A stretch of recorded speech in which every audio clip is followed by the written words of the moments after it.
അസ്സലാമു അലൈക്കും. റംസാൻ 7 നോയമ്പ് തുറ. കഞ്ഞി, പയറ്, ഒറോട്ടി, മുട്ടക്കറി.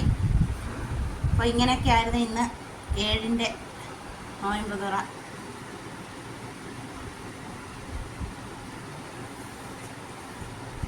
നോയമ്പ് തുറന്ന് നിസ്കാരമൊക്കെ കഴിഞ്ഞ് ഒന്ന് ചായ ഇടുവാണ്. അപ്പോൾ ചായ ഒഴിച്ചെടുക്കാം.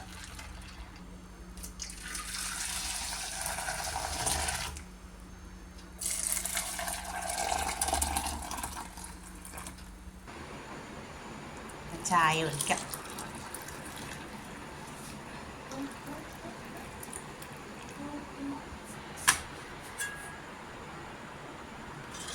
തേങ്ങാപ്പാലാണേ.